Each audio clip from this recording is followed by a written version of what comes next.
परमेश्वर की महिमा, बोलो परमेश्वर की महिमा इस देह से, इस शरीर से मैं करूंगा। कौन करेगा? बोलो मैं करूंगा। ये मेरा शरीर परमेश्वर की महिमा करेगा। क्या करेगा? हम जब आराधना के लिए आते हैं, है ना, सुबह हमारा समय तय किया गया है 10:30 बजे, है ना, तो सबसे पहले हम क्या करते हैं? प्रार्थना करते हैं, अपने आप को क्या करते हैं? समर्पित करते हैं, अपने आप को पवित्र करते हैं। क्या करते हैं? समर्पण के साथ में पवित्र करते हैं। फिर बाद में हम स्तुति करने आते हैं, फिर बाद में हम आराधना में प्रवेश करते हैं। हालेलुया। फिर हम वचन को सुनते हैं, फिर हम प्रभु के लिए कुछ देते हैं आदर के रूप में, और फिर बाद में हम आशीष वचनों से यहाँ से विदा होते हैं। तो हम क्या करते हैं? अपने आप को पूरी रीति से परमेश्वर की महिमा के लिए तैयार करते हैं। क्या करते हैं? महिमा करने के लिए हमें क्या करना है? पहले समर्पण करना है। क्या करना है? समर्पण करना है ना। पुराने समय में, पुराने नियम के अंदर एक तंबू हुआ करता था, याद है? इधर देखें सब आप, है ना। पुराने नियम में एक तंबू था, उसका नाम था, तंबू का नाम था मेल मिलाप का तंबू। क्या नाम था? मेल मिलाप। क्या नाम था?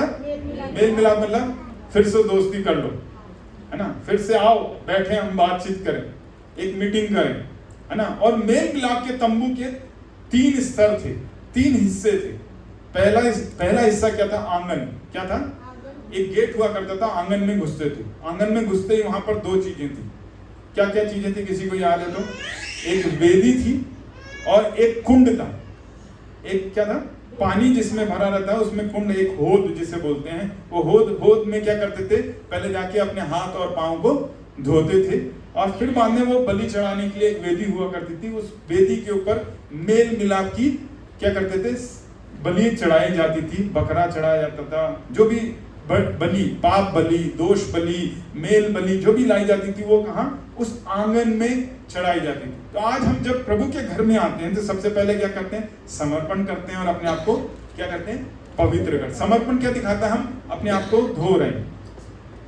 पुराने समय में वो उस होद में क्या करते थे? अपने हाथ पांव को धोते थे। वैसे ही हम समर्पण करते, प्रभु मैं अपने आप को समर्पित कर देता हूँ, अभी मैं नहीं, परंतु तू मेरे जीवन से काम कर आज तेरे भवन में।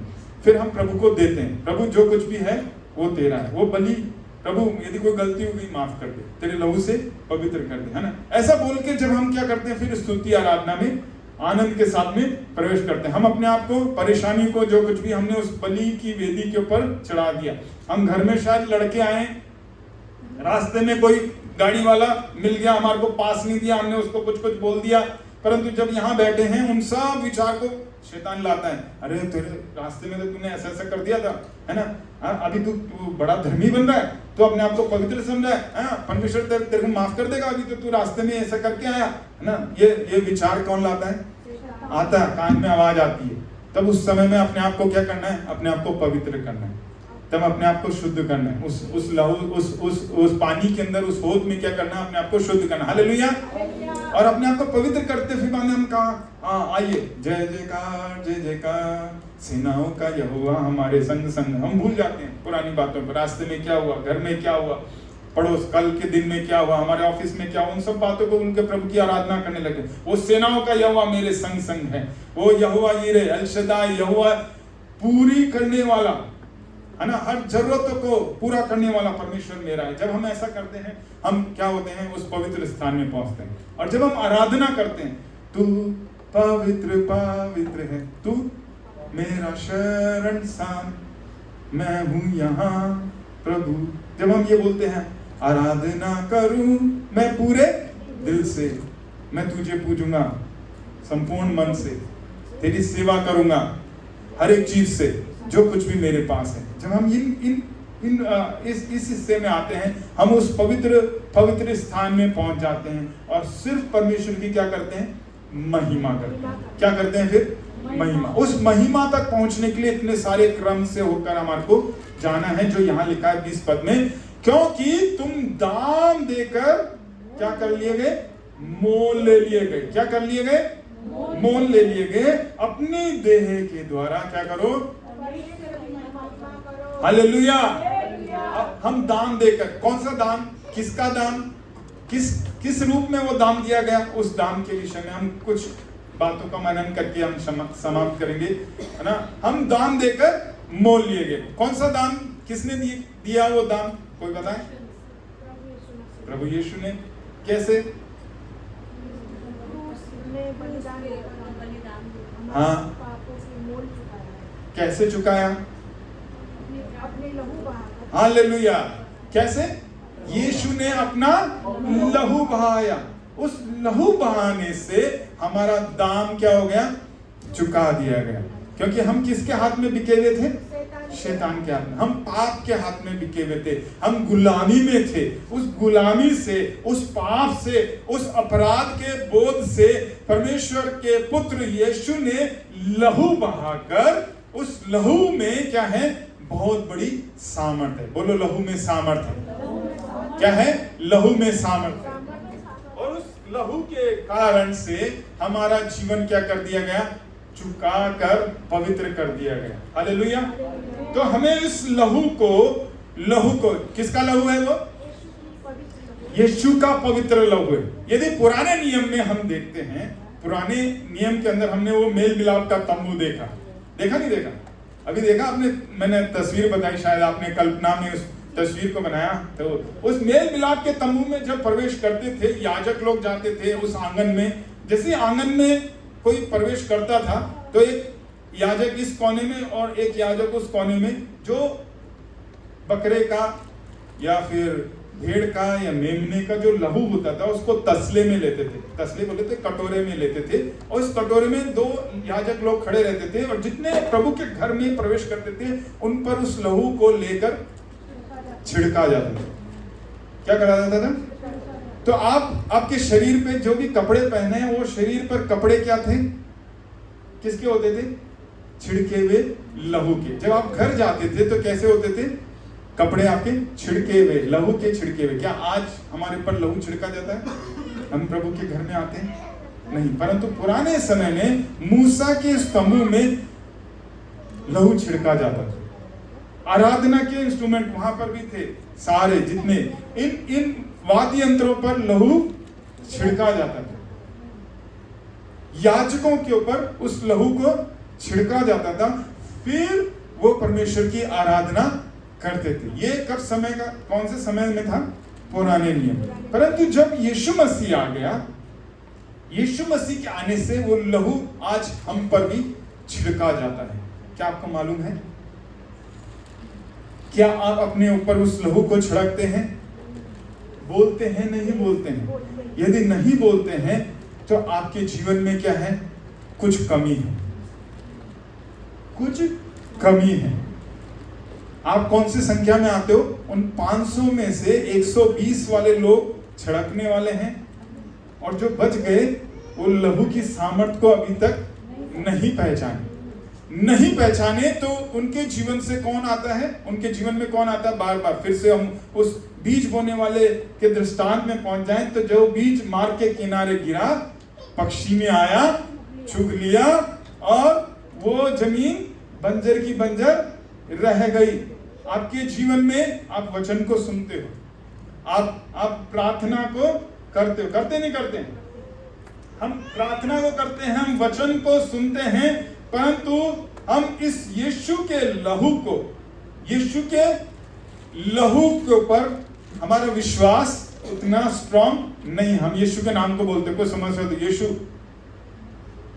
को पुकारते हैं, यीशु तू उत्तर आ, यीशु तू मेरे पास आ जा, है ना। हम यीशु के वचन को बोलने, घोषणा करने लग जाते हैं। वचन में लिखा है तेरे निकट 1000 और तेरे दाहिने 10,000, तुझे कोई भी छू नहीं पाएगा। घोषणा कर देते वचन की, परंतु लहू को नहीं पुकारते। क्यों नहीं पुकारते? क्योंकि लहू के बारे में हमने इतना अधिक सीखा नहीं, इतना अधिक सुना। जितना सुनोगे, वचन में क्या लिखा है? जब तुम सुनोगे तो क्या होगे? विश्वास आएगा। विश्वास कैसे आता है? सुनने से विश्वास आता है, और जितना सुनोगे वो विश्वास क्या करेगा? आपको स्वतंत्र करेगा। वो सत्य जितना आपके अंदर जाएगा, वो विश्वास रूपी वो वचन जब आप सुनोगे, वो वचन क्या करेगा? आपको आजाद करेगा। और आजादी किस में है? लहू के विषय में सुनने पर, लहू पर विश्वास करने से। किस पर विश्वास करने से? यीशु के पवित्र लहू पर विश्वास करने से आजादी है। क्योंकि वचन 1 कुरिन्थियों उसका भी हमने पढ़ा 6 अध्याय 20 पद में लिखा, क्योंकि दान देकर तुम क्या कर दिए गए हो? मोल ले लिए गए हो, इसलिए अपनी देह के द्वारा क्या करो? हाँ, वो दाम क्या है? यीशु का लहू। बोलो यीशु का लहू। यीशु के नाम में विश्वास करता हूं। बोलो यीशु के वचन में विश्वास करता हूं, यीशु के लहू में विश्वास करता हूं। बोलो यीशु के लहू में विश्वास करता हूं। यीशु के लहू में, पीछे के लोग नहीं बोल रहे, यीशु के लहू में बोलेंगे हम, ना? यीशु जो लहू है, यीशु का लहू, उस पर विश्वास करने से हमारे जीवन में प्रायश्चित आ जाता है। क्या आ जाता है? प्रायश्चित। यीशु का लहू हमारे, जैसे पुराने नियम में याजक लोग छिड़कते थे, ठीक है, आज वो याजक छिड़कते नहीं है। वो बाहरी रूप में दिखने के अंदर हमारे ऊपर लहू छिड़का नहीं जाता है, परंतु आज हम सब क्या बन गए? पतरस, 1 पतरस में हम जाएं, तुम परमेश्वर का निज प्रजा, पवित्र लोग, याजक पदार, है ना, याजकों का समाज। वचन में लिखा नहीं लिखा? हमको, आपको मालूम है सब जगह, है ना? वो एक बहुत बड़ा वादा है, आप सब क्या हो? याजक हो। आप याजक हो तो याजक क्या करते थे? लहू को छिड़कते थे। तो आपको भी अपने जीवन पर उस लहू को क्या करना है? छिड़कना है। जब आप घर से बाहर निकलो, उस लहू को छिड़को, यीशु का लहू को छिड़को। जब घर में लौट आते हो, फिर से अपने जीवन पर, आपके परिवार पर, आपके घर के सामान पर, आप खाना बना रहे हो, खाने पर आपके लहू को छिड़को। आप कपड़ा खरीद रहे हो, कपड़े पर यीशु के लहू को छिड़को। और जब वो लहू का कपड़ा आप पहनोगे, आप पर कोई भी अला बला, आप पर कोई भी ऊपरी हवा, चाहे आपके ऊपर नींबू लोग फेंक दें, चाहे आपके ऊपर लोग आपके खिलाफ कीला ठोक के जाएं आपके घर में, कोई भी हानि क्यों नहीं होगी? क्योंकि आपके ऊपर कौन है? कौन है? आप यीशु का नाम बोलते हो, आप यीशु का वचन बोलते हो, आप उस यीशु के लहू को आज से बोलना आरंभ करना। यदि लहू को बोलेंगे, आपके ऊपर कोई भी अंधकार की शक्तियां, कोई भी अंधकार के काम आप पर हावी नहीं हो सकते। हमें डर लगता है तंत्र मंत्र जादू टोना, है ना? कोई आपके ऊपर हवा, कोई आपके घर के बाहर आकर कोई बलि कर गया, आपने उठ के देखा तो एक मिर्ची नींबू बंधा हुआ घर के दरवाजे पे कोई रात में टांग कर चला गया, आपके रोंगटे खड़े हो जाएंगे, क्या हो गया उसको देखते ही। परंतु यदि यीशु का लहू बोला है, आपका कुछ भी नहीं होगा। वचन में लिखा है, आपने अभी पढ़ा, आपके दाएं और बाएं कितने गिरेंगे? 1000 और क्यों? क्योंकि आपके ऊपर क्या है? उसका प्रोटेक्शन, उसका शरण। हम प्रभु सर्वशक्तिमान की छाए हुए स्थान में बैठे हैं। वो छाया हुआ स्थान हम अपने मुंह से घोषणा करना है, उस लहू को पुकारना है। हमारी परिस्थिति पर, हमारी जॉब के ऊपर, हमारे जीवन में जो भी घट रहा है, पति के जीवन में घट रहा है, पत्नी के बच्चों के जीवन में घट रहा है, आपको क्या बोलना है? यीशु के लहू को बोलना है, यीशु के लहू को बोलना है, यीशु के लहू को बोलना है ना? जब यीशु के लहू को बोला जाता है, तब हमारे जीवन में एक बाड़ा क्रिएट हो जाता है। क्या क्रिएट हो जाता है? बाड़ा। हालेलुया। क्या क्रिएट हो जाता है? अय्यूब को देखा है? अय्यूब की कहानी सुनी है, बाइबल में पढ़ा है ना? तो अय्यूब के बारे में बात करने के लिए कौन पहुंच गया? परमेश्वर के पास कौन पहुंच गया? शैतान पहुंच गया। और शैतान क्या बोलता है परमेश्वर से? तूने उसके चारों तरफ, कौन बोल रहा है? कौन बोल रहा है? किसको दिखता है वो बाड़ा? किसको दिखता है वो बाड़ा? अय्यूब क्या करता था मालूम है? जब उसके बच्चे लोग पार्टी करते थे, बड़ा बांधता था बहन, है ना, जब उसके बच्चे लोग क्या करते थे, पार्टी करते थे, उसके बच्चे बहुत सारे थे, है ना, वो मिलते थे, चलो आज हम सब मिलते हैं, आज अपन बकरा पार्टी करते हैं, आज मुर्गा पार्टी करते हैं, ना, तो खाते पीते थे और पार्टी करते थे। जैसे ही पार्टी खत्म हो गई, दूसरे दिन भोर को, वचन बोलता है भोर को कौन उठता था, अय्यूब उठता था। किसके लिए, अपने बच्चों के लिए। और वचन में लिखा है एक एक बच्चे का एक एक जानवर एक बच्चे के नाम से लेता था, बलि करता था। कितने समय में, सुबह भोर का समय लगभग होता है 3 से 4 बजे का।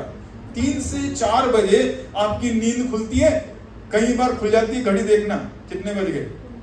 और 3 से 4 बजे का समय कौन सा समय मालूम है, भोर का समय, जिस समय में अंधकार की शक्तियां बहुत ज्यादा काम करती। 3 से 4 बजे का वक्त, ध्यान से सुनिए, इधर बात में करेंगे। 3 से 4 का समय वो रहता है जब तंत्र मंत्र करने वाले जादूगर लोग अपनी सिद्धियां को पूरा करने के लिए 3 बजे अपनी तपस्या आरंभ करते हैं, उठ जाते हैं। तंत्र मंत्र करने वाले कब, 12 बजे नहीं, 1 बजे नहीं, 2 बजे नहीं, सही 3 बजे चालू करते हैं। 3 से 4 का पीरियड सारी अंधकार की शक्तियों को काम करने का, जब हम मस्त खर्राटे भर के सोते हैं। और ऐसी नींद आती है खतरनाक। आपको प्रभु से प्रार्थना करना है, प्रभु से मांगना है, आपके परिवार की सुरक्षा करने के लिए, उस बाड़े को बांधने के लिए। अय्यूब कब उठता था, भोर को। 3 से 4 के बीच एक एक बच्चे के लिए एक एक जानवर की क्या करता था, बलि करता। बच्चों की संख्या को लेकर 10 बच्चे हैं तो 10 जानवर को लेकर 10 को बलि करता था 3 बजे। और वो लहू, जो 10 जानवर का लहू तसले में लेता था, उस बर्तन में लेता था और परमेश्वर के सामने, प्रभु इन बच्चों ने, इन 10 बच्चों ने जो गलतियां करी है, उन गलतियों की जगह पर इन 10 बच्चों को मरना था, परंतु इनके जगह पर ये 10 जानवर मरे हैं। इन जानवरों के लहू को मैं लेता हूं। पुराने नियम में लिखा है लहू को तुम मत खाना, क्योंकि लहू में क्या है, जीवन है, प्राण है।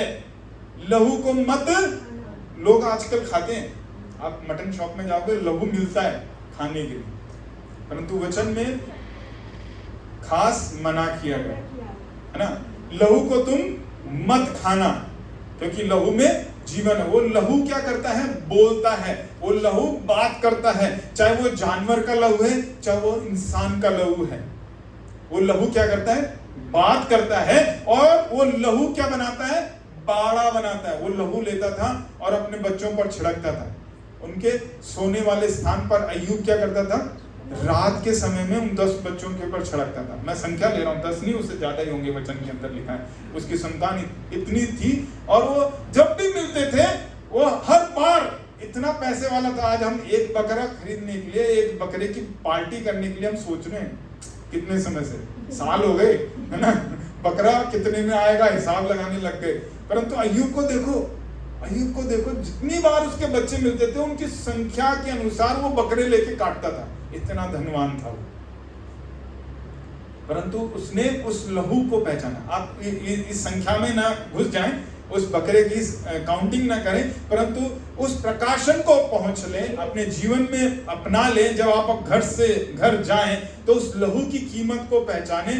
वो लहू क्या करता है, लहू बाड़ा बना देता है, सुरक्षा का घेरा बना देता है, और वो घेरा आपको और मुझको नहीं दिखता। बोलो, आपको और मुझको वो लहू का घेरा नहीं दिखता, परंतु किसको दिखता है, शैतान को। कहां बोल रहा है वो, परमेश्वर की उपस्थिति में शैतान बोल रहा है, परमेश्वर तूने उसके चारों तरफ बाड़ा बांध रखा है, मैं कैसे उसको छू लूं, मैं तो छू ही नहीं सकता भाई। तो परमेश्वर ने बाड़ा बांधा था। बाड़ा किसने बांधा था, अय्यूब ने बांधा था। और दिख किसको रहा था, शैतान को। और कंप्लेन कहां हो रही है, परमेश्वर के दरबार में, कि बाड़ा बंधा हुआ है, मैं कैसे छू लूं। और बांधने वाला कौन है, अय्यूब। ध्यान से, फिर से ध्यान से सुन ले, बांधने वाला कौन है? आपके परिवार के लिए। क्या आप अय्यूब हो?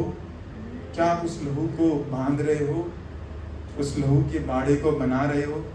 नहीं बना रहे तो शैतान आ रहा है, आपको पुचकार के जा रहा है, एक चमाटा मार के भी जा रहा है। अरे क्या हुआ? वो कोई नहीं, एक मच्छर आके काट गया, कान में हमारे मच्छर आ गया, वो जमा के मार के जा रहा है। वो बचपन में याद है, घुसा मारते हैं अपन, चलो दोस्त को पीछे करो, कौन मारता जो दबा के?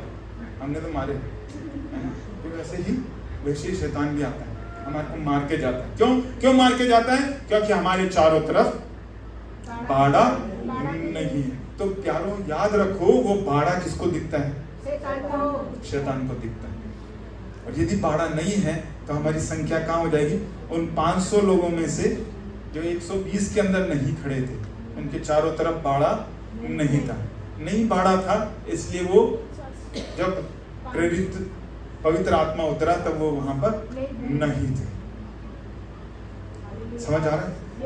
तो दाम देकर हम क्या कर लिए गए? खरीद तो लिए गए हैं, परंतु हम हमारे दाम का मोल नहीं पहचानते, हम उस दाम को यूज नहीं करते। यीशु ने हमारे को लहू दे दिया, आज बकरे काटने की जरूरत नहीं है। वो जीवित मेमना, परमेश्वर के द्वारा ठहराया गया मेमना, जिसकी गवाही किसने दी? यूहन्ना ने।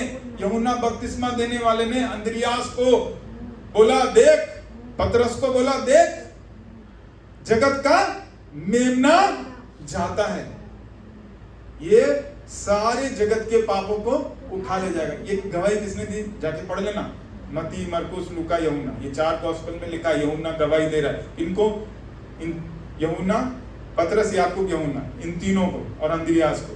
देखो वो जा रहा है, उसके पीछे होले, और ये दौड़ के किसके पीछे चले गए? यीशु के पीछे चले, और उस दिन से वो यीशु के पीछे ही चले। वो जगत का मेमना जो क्रूस के ऊपर हमारे लिए, आपके लिए बली हो गए, वो लहू को ले लो, उस लहू पर विश्वास करो, उस लहू के ऊपर क्या करो? विश्वास करो और उसकी घोषणा करो। वो लहू क्या करता है? हमें बल, हमें कमजोर नहीं, हमें सामर्थी बनाता है, हमें जयवंत बनाता है ना? हमारे चारों तरफ जब बाड़ा रहेगा तो हमारी विजय किसकी रहेगी?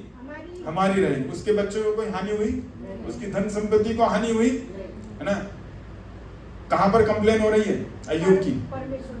कौन कर रहा है? शैतान कर रहा है। परंतु परमेश्वर ने क्या कहा? अच्छा जा, तेरे को बाड़े में घुसने की परमिशन दे देता हूं। बाड़ा तो लगा है, परंतु बाड़े में घुस गया। कौन घुस गया? शैतान। क्योंकि परमिशन की परमिशन कहां से मिली है? स्वर्ग से मिल गई। अब उसके धड़ धड़ धड़ धड़ क्या हो रहे हैं? अभी बच्चे मर रहे हैं आंधी तूफान से, जानवर लूट लिए, ऊंट लूट लिए, गधे लूट लिए, बकरी लूट ली।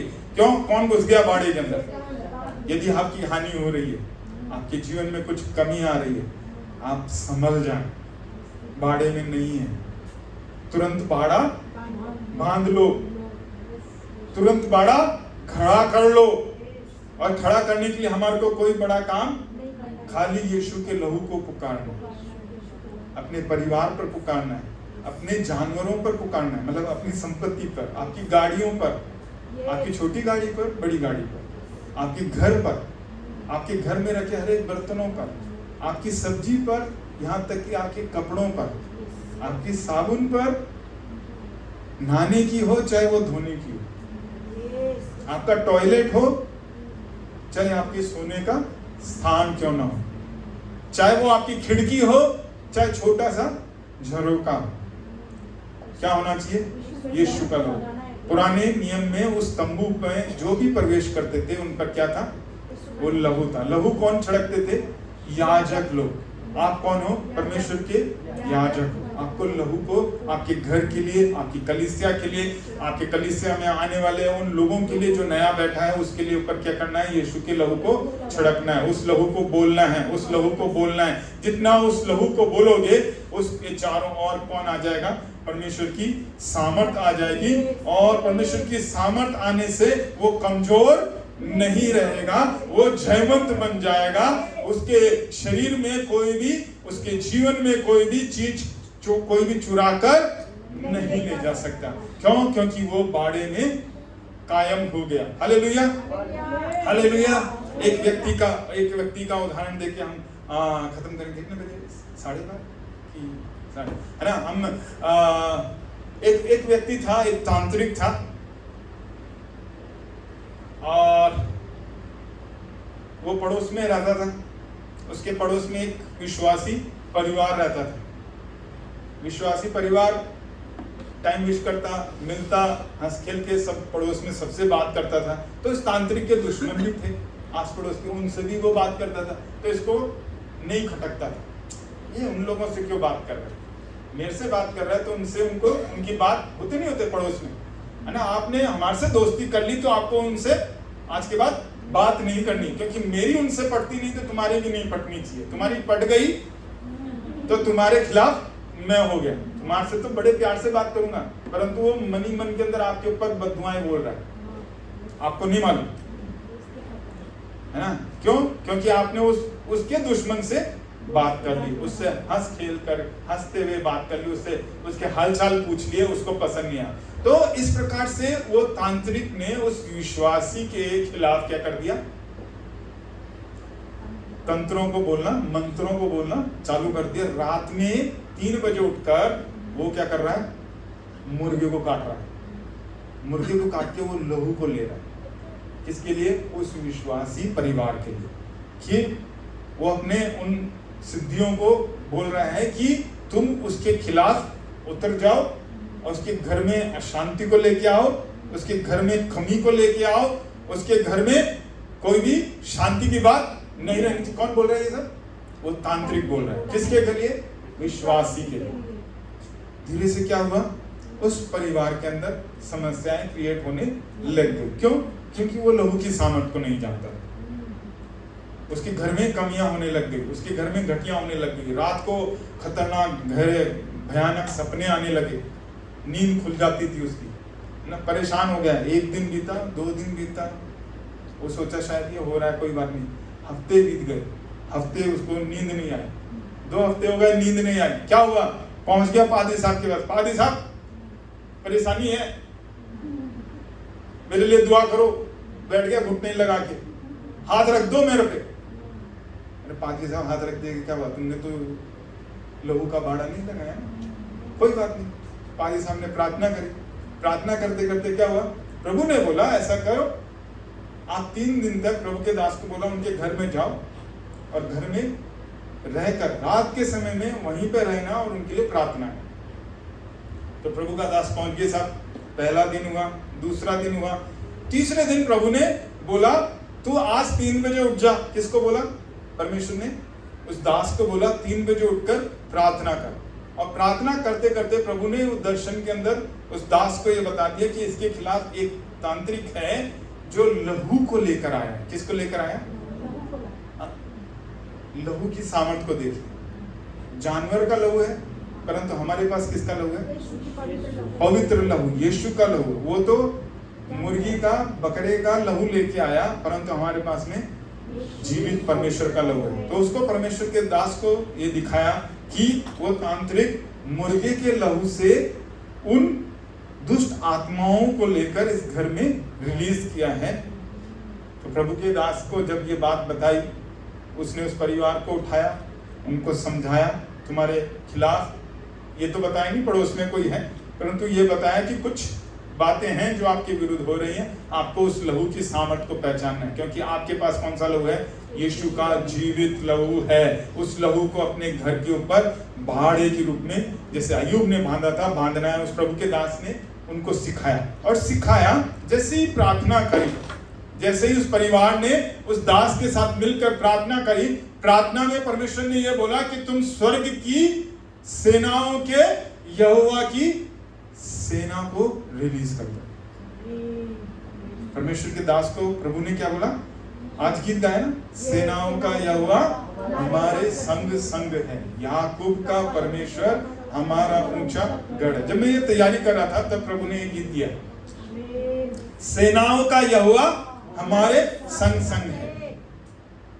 उस तांत्रिक के खिलाफ, उन तंत्रों के खिलाफ परमेश्वर ने कहा सेना जो स्वर्ग की है उसको रिलीज कर दो। स्वर्ग की सेना रिलीज हुई और कहां पहुंच गई साहब? उस तांत्रिक के घर में पहुंच गई और वो तंत्र मंत्र को लेकर पहुंच गई उस विश्वासी घर में। उसके खिलाफ बोली गई जितनी भी अंधकार की शक्तियां, उन सबको बटोर के चलो चलो चलो वापस। कहां से आई थी? उधर ही उसकी ईद के अंदर फिट कर दिया। कहां पे? यही बैठा है, चलो तांत्रिक बैठा है, सपोज कोई भी है ना उदाहरण, ये तांत्रिक है, चलो इसके अंदर वापस। अब कहां सारी शक्तियां आ गई? रिटर्न तांत्रिक के पास में। और सच्ची गवाही है वो तांत्रिक ज्यादा नहीं, 1 हफ्ते जिंदा रहा। कितने दिन? ज्यादा से ज्यादा 7 दिन जिंदा रहा, खत्म हो गया उसकी कहानी। जो आपके विरुद्ध आता है उसके विरुद्ध कौन खड़ा होता है? परमेश्वर की सेना। कब सेना खड़ी होगी? जब आप उस लहू के बाड़े में रहोगे। हालेलुया। यदि तांत्रिक को मालूम होता ना कि भाई ये विश्वासी का घर है, इसके खिलाफ जाऊंगा तो मैं मर जाऊंगा, यदि उनको ये ज्ञान हो जाए ना तो कोई तांत्रिक विश्वासी घर को तो नहीं छुएगा। तो आपको भी, आपके ऊपर, आप कब सुनते भी हो तंत्र मंत्र की बात को, घर डरने की जरूरत नहीं है, क्योंकि आपके पास कौन है? उससे सामर्थ्य पवित्र पवित्र लहू है। क्योंकि वो तांत्रिक लोग किसके लहू को लाते? जानवरों के लहू को लाते। और तंत्र मंत्र जो किया जाता है वो गलत रीति से गलत आत्माओं को बुलाकर वही काम आत्मिक क्षेत्र में किया जाता है। कहां पर किया जाता है? स्पिरिचुअल वर्ल्ड के अंदर ये काम होता है, अंधकार के शक्तियों के द्वारा वो काम होता है। परंतु हम किसके द्वारा करते हैं? हम भी स्पिरिचुअल वर्ल्ड में काम करते हैं, हम भी आत्मिक क्षेत्र में काम करते हैं, परंतु हम किसकी आत्मा से काम करते हैं? पवित्र आत्मा। हालेलुया। पवित्र आत्मा जिसके हम मंदिर हैं, जिसके हम किसके मंदिर हैं? पवित्र आत्मा के मंदिर हैं। एक गीत है, मंदिर हूं मैं, सुना? मंदिर हूं मैं, पवित्र आत्मा का मंदिर हूं मैं, मुझको परमेश्वर ने यीशु के लहू से खरीदा और अपनाया है ना? डर का नहीं, भय का नहीं, सामर्थ्य और प्रेम संयम की आत्मा दी है मैं, आत्मा का मंदिर हूं मैं, है ना? आत्मा का मंदिर हूं। जब हम आत्मा के मंदिर होते हैं, हम आत्मा क्षेत्र में, आत्मिक क्षेत्र में उस लहू के द्वारा उन तमाम अंधकार की शक्तियों के विरुद्ध कौन काम करते हैं? हम आत्मिक लोग काम करते हैं। तो सबसे बड़ा हथियार क्या है? पहला, परमेश्वर का नाम, यीशु मसीह का नाम। यीशु का नाम सबसे ऊंचा किया गया नाम, है ना, जिसके सामने हर एक घुटना टिकेगा, है ना। दूसरा, परमेश्वर का वचन, यीशु का वचन, है ना, आत्मा का तलवार, है ना। यीशु का वचन, वचन को क्या बोलता है? परमेश्वर ने इतना महत्व दिया, अपने से बढ़कर किसको? वचन को महत्व दिया। तो दूसरा सामर्थ्य हथियार क्या है? परमेश्वर का वचन। तीसरा क्या है? यीशु का लहू। वो लहू, फिर से मैं कहता हूं, लहू बाड़ा बनाता है। क्या बनाता है? वो बाड़ा बनाता है, वो दीवार क्रिएट करता है, वो शहपना बनाता है। कौन बनाता है? यीशु का लहू। जब हम उस लहू को बोलते हैं, बार बार बोलना है, बार बार बोलना है, कोई ना कोई बाड़े से निकल गया हो, कोई ना कोई गलती किसी से हो गई हो, फिर से यीशु के लहू को बोलो, फिर से यीशु के लहू को बोलो, है ना। जब हम यीशु के लहू को बोलते हैं, वो बाड़ा बनता है। बाड़े होने से क्या होता है? फीसियों उसका 1 अध्याय और 7 पद, ये जब वो बाड़ा क्रिएट होता है, मैं एक पद बोल के और 1 या 2 बातें बोल के हम समाप्त करेंगे। तो जब हम यीशु के लहू को बोलते हैं तो सबसे पहला हमारे जीवन में छुटकारा आता है। क्या आता है? बोलिए, छुटकारा आता है, लहू से छुटकारा आता है। इफिसियों 1 अध्याय उसका 7 पद पढ़ें। हमको उसके लहू के द्वारा छुटकारा अर्थात अपराधों की क्षमा उसके उस अनुग्रह के धन के अनुसार मिला है। हालेलुया, है ना। यहाँ पे लिखा शुरुआती कैसे? हमको उसमें, किसमें? यीशु में, यीशु के लहू के द्वारा क्या मिला है? लहू के द्वारा क्या मिला है? लहू के द्वारा छुटकारा। हम पहले बंधे हुए थे, हम फिरौती में थे, हमारे विरुद्ध कुछ बोल दिया गया था, परंतु यीशु का लहू आया, उस लहू ने क्या कर दिया, हमारे को वहां से छुड़ाकर वहां पर दाम देकर, वचन में लिखा है उसका रैंसम है ना, इंग्लिश में वर्ड यूज हुआ है ना, जब अपहरण किया जाता है किसी का तब क्या मांगी जाती है, फिरौती मांगी जाती है। भाई इतना लाख रुपया तुम दे दो तो तुम्हारे बेटे को हम जिंदा छोड़ देंगे, और यदि नहीं देते तो तुम अपने बच्चे को भूल जाओ, ऐसा बोला जाता है अपहरण के अंदर, है ना। तो फिरौती जो है, फिरौती मतलब दाम मांगा जाता है। यदि तुम्हें तुम्हारा बच्चा चाहिए, दाम दे दो, नहीं चाहिए भूल जाओ, पैसा भी मत दो, पैसा अपने पास रख लो, बच्चे को भूल जाओ, जीवन को भूल जाओ। शैतान ने भी ऐसे ही बोल दिया सारे जगत के लिए। तब परमेश्वर ने क्या कर दिया, अपने पुत्र यीशु को भेज दिया। इफिसियों 1:7 में लिखा है, हमको उसमें उसके लहू के द्वारा, अर्थात अपराध हम पर इतने थे, उस अपराध को क्षमा लेने के लिए एक लहू को छिड़का जाना था। और वो लहू किसका था, वो लहू यीशु का था। वो लहू क्या करता है, हमारे को छुड़ा देता है। तो यीशु का लहू जो छुड़ाने के लिए है ना, इसका एक बहुत अच्छा उदाहरण है। आपने मूसा की कहानी को सुना होगा। उसने मिस्र देश में 12 विपत्तियां आई नहीं आई, 12 विपत्तियां आई। 11 विपत्तियां जब पड़ी, फिर उनके पास में गया, आज ये विपत्ति आई, दूसरी विपत्ति, तीसरे दिन तीसरी, चौथी, पांचवी, छठी, 11 दिन तक वो नहीं माना। परंतु जब लहू आया, 12वीं के अंदर क्या आएगा, 12वीं विपत्ति कौन सी थी, 12वीं विपत्ति कि मौत का दूत आज कॉलोनी में घूमेगा, और जिस घर के बाहर मेमने का लहू नहीं है, चौखट के ऊपर निशान नहीं है, क्या हो जाएगा, बुझ जाएगा। कौन बुझ जाएगा, मौत का दूत तो घूम रहा है, किसको देख रहा है, लहू को देख रहा है। यदि बाड़े के ऊपर, आपके घर पर, आपके दरवाजे पर उस लहू को नहीं लगाया तो कौन घुसेगा, मौत का दूत घुसेगा। कोई इस्राएली होशियार बन जाते हैं, नहीं अरे मूसा हम तो विश्वास करते हैं, तुझ पर विश्वास करते हैं, हम परमेश्वर की आराधना करने जंगल में तेरे साथ में जाएंगे, हम मेमने का लहू नहीं लगाएंगे। यदि सपोज कोई एक खड़ा हो जाता, लहू नहीं लगाता, रात को मौत का दूत उसके घर में छोड़ देता क्या उसको, मौत का दूत घुसता, अरे भाई ये आदमी तो बहुत अच्छा है, ये तो मूसा की बात को मानता है, परमेश्वर को मानता है, मैं नहीं घुसूंगा, इसने लहू को तो नहीं लगाया, बात तो नहीं मानी ना, यहीं पर चलो घुस गया अंदर, शट जो भी पहलौठा था सबको उड़ा दिया, घर से बाहर निकला, दूसरे घर के दरवाजे पे देखा, अरे लहू है, चलो पास कर दो, आगे जाओ, फिर देखा लहू है, छोड़ो आगे जाओ। तो मौत का दूत क्या कर रहा है, घूम रहा है, किसको देख रहा है, लहू को देख रहा है। जिस घर पर लहू था वो लहू वाला घर छूट गया, लहू वाला घर में कुछ हुआ ही नहीं, है ना। वही बात इफिसियों 1:7 बोलता है कि यीशु का लहू जो मूसा के समय में मिस्र के अंदर इस्राएलियों के घर पर लगाया गया था, वैसे ही आपके जीवन में आज आत्मिक जगत के अंदर नए नियम में यीशु का लहू को आपको अपने घर पर, मतलब अपने जीवन पर लगाना है।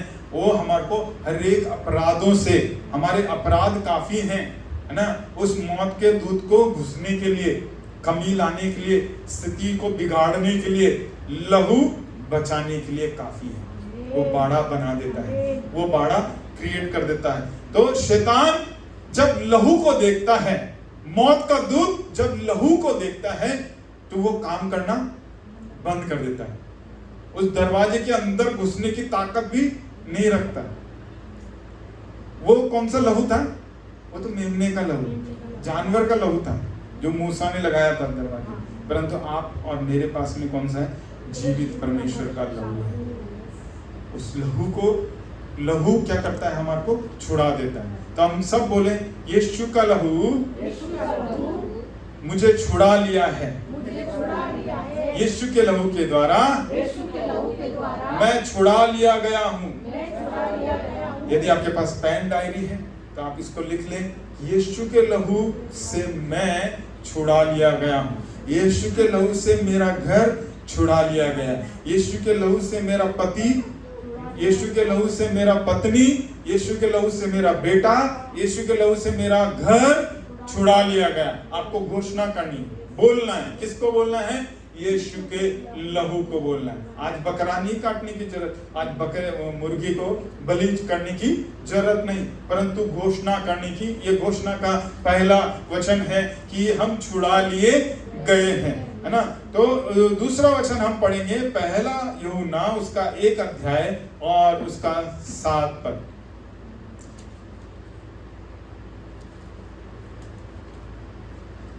यदि जैसा वह ज्योति में है वैसा ही हम भी ज्योति में चले तो एक दूसरे से सहभागिता रखते हैं और उसके पुत्र यीशु का लहू हमें सब पापों से शुद्ध करता है।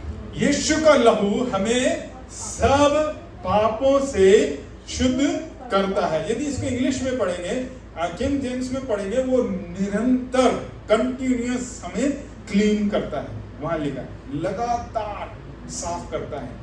गलती होगी फिर से हमें साफ करने की सामर्थ्य रखता है। एक बार साफ कर दिया तो काफी नहीं है, वो लगातार साफ करने की, सफाई करने की सामर्थ्य कौन रखता है? यीशु का लहू। हमें, क्योंकि हमें पवित्र होना है, तो हमारे पवित्र होने के लिए रोज रोज साफ होने की जरूरत है कि नहीं है?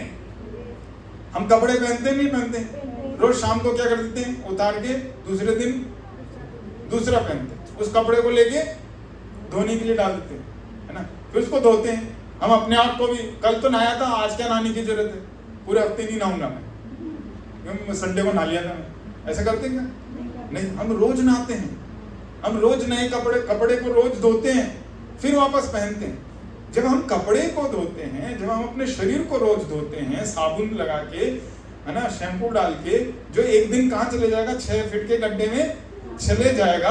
हम इसका इतना ध्यान रखते हैं, तो क्यों ना हम अपने आत्मा का ध्यान रखें। और वचन बोलता है यीशु का लहू हमें निरंतर, वो ऐसा डिटर्जेंट है, वो ऐसी सोप डिश है जो रोज हमें क्या करती है?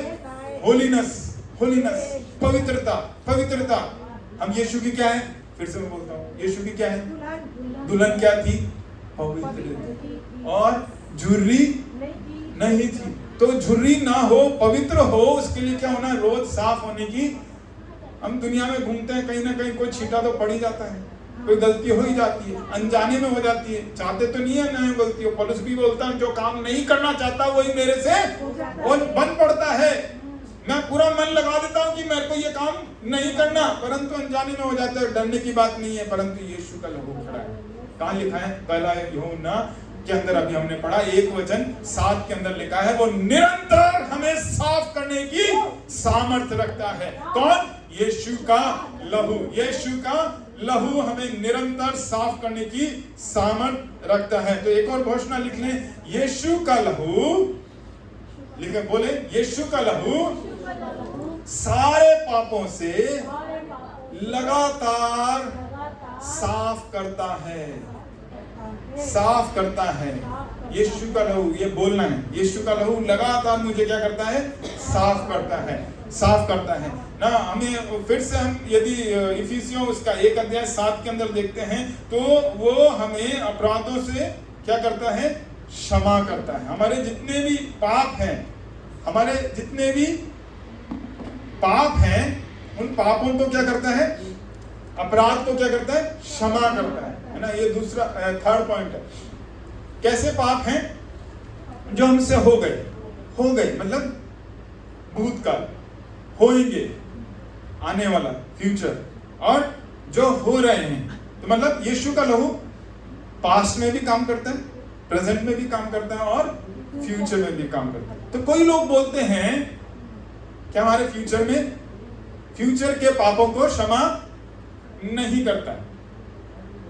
कई लोगों का बोलना है कि फ्यूचर के अंदर हमने पाप कर लिया, आपसे कल क्या पाप होगा, क्या यीशु का लहू उसको भी साफ कर देगा क्या, है ना। एक ख्याल आता है। कुछ लोगों का बोलना है कि फ्यूचर के पापों को यीशु साफ नहीं करता है। तो उनके लिए मैं एक अच्छे भेद की बात बता दूं।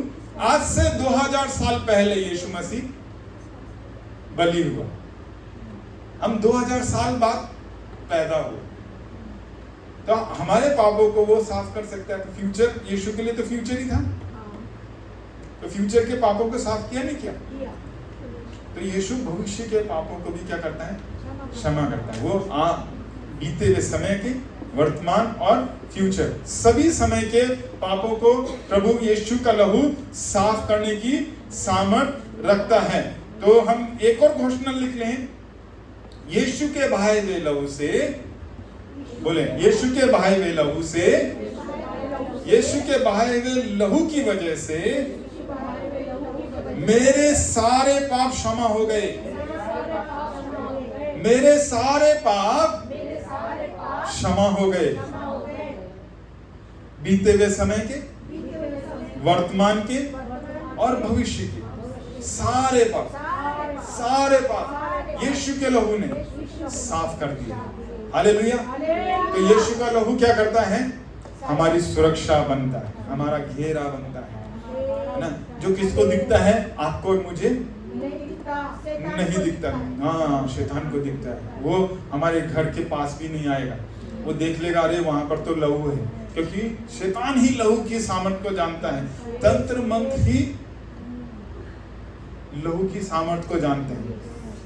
यदि आप पूरे धर्मों को जो भी दुनिया में पाए जाते हैं, उनमें प्रार्थना है, सभी धर्मों में उपवास किया जाता है ना, सभी धर्मों में अच्छाई को बोला जाता है, परंतु लहू की बात नहीं बोली जाती। एक प्रभु का वचन ही है जो लहू के बारे में सिखाता है। और एक और जो अंधकार की शक्ति है, तंत्र मंत्र की जहां बातें होती है, वहां पर लहू का जिक्र आता है। ये दो ही जगह लहू का जिक्र आता है। तो आप और मैं क्या है? धन्य लोग हैं जिनको जीवते परमेश्वर का लहू मिला। किसका मिला है? लहू। तो उस लहू के बारे में आपको और अधिक सीखने की जरूरत है। और अधिक सुनिए, आपको YouTube में मिलता है, उसको सुनिए। उस लहू के सामर्थ को हमें पहचानना है। लहू से और भी बहुत सी बातें हो सकती है। अभी हमारे पास समय नहीं है, हमारे पास समय खत्म हो रहा है। यदि आने वाले समय में जब भी मिलेंगे, हम इस सामर्थ को और भी पहचाने। उस लहू से हमारे जीवन में बहुत सारी आशीषें आती है ना। हम नहीं जानते, वचन में लिखा है, योएल में या छोटे भविष्यवक्ताओं में लिखा है, मेरे लोग ज्ञान की कमी के कारण क्या हो रहे हैं? नाश हो रहे हैं। कौन खाना खा रहा है? हमारा खाना शैतान खा रहा है। कौन खा रहा है ना? वचन में लिखा है, उत्पत्ति के किताब में, अदन की वाटिका के अंदर आदम और हव्वा के पास क्या आया? सांप आया। प्रकाशित वाक्य में वो क्या बन गया? वो औरत के पास में अजगर बन गया। क्या बन गया? सांप अजगर बन गया। अजगर क्या करता? पूरा निकल जाता, पूरा निकल जाता। सांप निकलता है क्या? सांप तो मिट्टी चाटता है। तो मिट्टी चाटते चाटते वो निकलने कैसे लग गया? हमारे कारण। क्यों? क्योंकि हमने उसको जगह दे दी निकलने की। हमने हमारे चारों तरफ बाड़ा नहीं बनाया। आशीष भाई को निकल गया, सैमुल भाई को निकल गया। मतलब इतने निकलने की ताकत, इतने बड़े बड़े इंसान में ना, निकला नहीं, मतलब इंसानों की शेप में बता रहा हूँ। पहले वो तो मिट्टी चाट रहा था, हल्का सा बारीक सी मिट्टी होती है, वो चाटता चाटता इतने बड़े इंसान को कैसे खाने लग गया? क्योंकि हमने हमारे चारों तरफ, कलीसिया ने, विश्वासी लोगों ने पुराने समय में जो प्रभु के चुनी हुई जाति में बाड़े के अंदर अपने आप को नहीं रखा। अय्यूब ने रखा, बच गया। परंतु हम कहीं और जिक्र में नहीं पाते ऐसे लोगों का, है ना। तो हम उस बाड़े में क्यों ना अपने आप को रखें, क्योंकि हमारे पास जीवते परमेश्वर का लहू है। तो आइए अपने अपने आंखों को बंद करें, उस प्रभु की ओर अपने सरों को झुकाएं। प्रभु से कहें, प्रभु तेरे वचन में जो हमने सीखा तेरे लहू के विषय में, तेरा लहू है हमें बचाने वाला। प्रभु तेरा लहू पर हम विश्वास करते हैं और इस विश्वास को हम और मजबूत बनाना चाहते हैं। प्रभु हाँ प्रभु, तेरे लहू के बारे में हम और अधिक सुनना चाहते हैं। तेरे लहू के विषय में हम और अधिक सीखना चाहते हैं। जो मूसा के तंबू में तेरे लहू को छिड़का जाता था प्रभु, हाँ, मूसा के तंबू में उन सभी व्यक्तियों के ऊपर छिड़का जाता था, आराधना करने वालों पर छिड़का जाता था, याजक लोगों पर छिड़का जाता था। जितने बर्तन उस घर में उस मिलाप के तंबू में आते थे, उन बर्तनों पर उस लहू को छिड़का जाता था, उन बाजों पर, उन संगीत यंत्रों पर उस लहू को छिड़का जाता था, और वो लहू छिड़कने से वो स्थान, वो चीजें वो पवित्र हो जाती थी। प्रभु, हम तेरे भवन में आए प्रभु जी, हम आज तेरे घर में आए प्रभु जी। हाँ प्रभु, ये स्थान तेरा पवित्र स्थान है प्रभु जी। हाँ प्रभु, हम पर तेरा वो लहू हम छिड़क देते हैं प्रभु। यीशु का लहू, वो जीवते मेमने का लहू, ओ हमारे भाई केशव पर छिड़क देते हैं, आशीष पर छिड़क देते हैं। हाँ प्रभु जी, हमारी भाई बहन रेनू पर छिड़क देते हैं, क्रिस्टीना पर, ओ यीशु, ओ प्रभु सोफिया सिस्टर पर छिड़क देते हैं प्रभु यीशु। यीशु के नाम से, यीशु के नाम से प्रभु हम, ओ प्रभु ज्योति पर छिड़क देते हैं प्रभु यीशु के नाम से प्रभु। ओ रखरबा शिंद्रबे क्रंदरमा शिंद्रबे लालाबा शंद्रमा। हाँ प्रभु, आशीष की मम्मी पर प्रभु, ओ आशीष के पापा पर प्रभु जी, आशीष भाई की दोनों बहनों पर प्रभु जी, ओ जीजा जी पर प्रभु, छोटी बेटी अलीशा पर प्रभु हम छिड़क देते हैं प्रभु। ओ प्रभु, दिया पर छिड़क देते हैं प्रभु यीशु के नाम से। भाई फ्रांसिस पर छिड़क देते हैं, बहन देवकी पर छिड़क देते हैं प्रभु जी। ओ प्रभु यीशु के नाम से प्रभु जी। हाँ प्रभु, हम तेरे दास प्रभु जी पास्टर अर्पित पर प्रभु तेरे लहू को छिड़कते हैं प्रभु जी। भाई मोसेस पर प्रभु जी, ओ प्रभु बहन महिमा पर प्रभु जी, जोश पर प्रभु जी, एनी पर प्रभु यीशु तेरे लहू को छिड़कते हैं प्रभु जी यीशु के नाम से प्रभु जी। भाई रोमेश पर प्रभु जी, ओ ब्लेसी पर प्रभु जी, ओ ब्लेसी की दादी पर प्रभु यीशु तेरे लहू को छिड़कते हैं प्रभु। हर एक प्रभु जी जो विश्वासी लोग आज नहीं आए प्रभु जी, हाँ प्रभु जी तेरे, ओ प्रभु हम उन सभी विश्वासियों के जीवन पर तेरे लहू को छिड़कते हैं प्रभु। भाई केशव के परिवार प्रभु, जयरा पर प्रभु, इस बेटे पर प्रभु तेरे लहू को छिड़कते हैं प्रभु जी। हाँ प्रभु, तेरा धन्यवाद देते हैं, तेरे धन्यवाद देते हैं उस पवित्र लहू के लिए जो योग्य करता है प्रभु जी। ओ जो हमें सामर्थ्य बनाता है, हमें छुटकारा देता है, निरंतर साफ करता है, हमारे चारों तरफ बाड़ा क्रिएट करता है प्रभु जी। हाँ प्रभु, वो बाड़ा जिसे हम नहीं देख सकते परंतु दुश्मन देखता है प्रभु जी। हाँ दुश्मन देखता है प्रभु जी। हमारे पास नहीं कोई अला बला आएगी, ना कोई ऊपरी हवा आएगी, ना अंधकार की शक्ति आएगी प्रभु, न कोई कमी आएगी, ना कोई घटी आएगी। हाँ प्रभु, तेरे वचन में लिखा है जो परम प्रधान परमेश्वर की छाया में बैठा रहता है उसके विरुद्ध कोई भी नहीं खड़ा हो सकता प्रभु जी। हाँ प्रभु, तेरे लहू के छाये में स्थान में हम बैठे हैं प्रभु यीशु के, ओ जीवते मेमने के लहू के छाये हुए स्थान में हम बैठे हैं प्रभु। हाँ प्रभु, हमारी कोई हानि नहीं हो सकती प्रभु जी। हम धन्यवाद देते हैं, धन्यवाद देते हैं। हाँ प्रभु, हम तेरे प्यार के लिए प्रभु यीशु धन्यवाद देते हैं, तेरे उस लहू के लिए प्रभु जी जिसने हमें योग्य किया कि हम तेरी संतान बन जाएं। ओ प्रभु, तेरे लहू ने हमें इस योग्य किया कि हम यीशु की दुल्हन बन जाएं। ओ तेरे लहू ने हमें इस योग्य किया, दाम देकर खरीद लिया कि हम अपने नहीं हैं, हम उस पवित्र आत्मा के मंदिर बन गए। हाँ प्रभु, पवित्र आत्मा तो हम में रहता है, तो हम में वास करता है। जब हम यहाँ से जा रहे हैं प्रभु, हम हमारे घर पर जाते हैं, हम हमारे जो भी कामों को करते हैं, पूरे हफ्ते प्रार्थना करते हैं, तेरा लहू हमें और भी सामर्थ्य बनाए। हाँ प्रभु, जहाँ जहाँ हमारे कदम पड़े प्रभु, वहाँ उन जगहों पर प्रभु जी, उन जीवनों में यीशु के नाम से छुटकारा की घोषणा उतर आए प्रभु जी। हाँ प्रभु, हमारे पांव, हमारे हाथ जहाँ पर भी पड़े प्रभु जी, तेरे वचन में लिखा प्रभु जी, तेरे लोगों को तूने कहा जहाँ जहाँ तुम्हारे पांव पड़ेंगे वो स्थान में तुम्हें दे दूंगा। यीशु के नाम से वो स्थान, वो जीवन यीशु तेरे नाम से ले लेते हैं प्रभु, यीशु के नाम से ले लेते हैं प्रभु जी। हाँ प्रभु, हर एक उन लोगों को याद करते हैं जो इस समय नहीं आए प्रभु जी, यीशु के नाम से उनके जीवन में तेरी विजय की घोषणा हम करते हैं, तेरे लहू की घोषणा करते हैं। छुटकारा उतर आए प्रभु जी, चंगाई उतर आए प्रभु, दुष्ट के काम उनके जीवन से नाश हो प्रभु, उनके परिवारों से नाश हो प्रभु। ओ प्रभु, तेरा जीवित कलाम, तेरे जीवित वचन की सामर्थ उतर आए प्रभु जी, बंधन टूट जाए प्रभु, अंधकार की शक्ति नाश हो, दुष्ट दुष्ट के काम गिराए जाएं। पवित्र सामर्थ्य प्रभु हम यीशु के नाम से रिलीज करते हैं, छोड़ देते हैं, खोल देते हैं। स्वर्ग की सेना को उनके जीवन के लिए हम खोल देते हैं, यीशु के नाम से खोल देते हैं, यीशु के नाम से खोल देते हैं प्रभु। हाँ प्रभु, धन्यवाद देते हैं, धन्यवाद देते हैं। तू हमारा प्रभु है, तू जीवित प्रभु है प्रभु, तू सोता नहीं, तू ऊँघता नहीं प्रभु जी। तू वो रक्षक है जो हमारे लिए जागता है प्रभु जी। हाँ प्रभु, धन्यवाद देते हैं, धन्यवाद देते हैं, धन्यवाद देते हैं प्रभु जी। हाँ प्रभु, तूने अद्भुत कर दिया, हमारे चारों ओर अद्भुत कर दिया, नया कर दिया, ओ छुटकारा दे दिया। तेरा धन्यवाद देते हैं, धन्यवाद धन्यवाद धन्यवाद धन्यवाद के साथ मांगते हैं इस प्रार्थना को यीशु नासरी के नाम से, आमीन और आमीन आमीन। Hallelujah hallelujah hallelujah. हम सब आनंदित हैं, हाँ ना? थोड़ी नींद आई है, कोई बात नहीं, नींद नहीं आई तो अगली बार हम सोने के लिए तैयार रहना। जिसको जिसको नींद नहीं आई तो, है ना, तो हम प्रभु को धन्यवाद देते हैं। हम प्रभु के घर में पाए जाते हैं। किसके घर में पाए जाते हैं? किसके घर में पाए जाते हैं? स्प्रेड लाइफ किसका घर है? प्रभु का घर है ना? तो उस प्रभु के घर में जब हम पाए जाते हैं, हम प्रभु को आदर देने के लिए आए। यहाँ आप किसके लिए आए? प्रभु को आदर देने के लिए, है ना? हमें प्रभु के दास यही सिखाते हैं, हम प्रभु को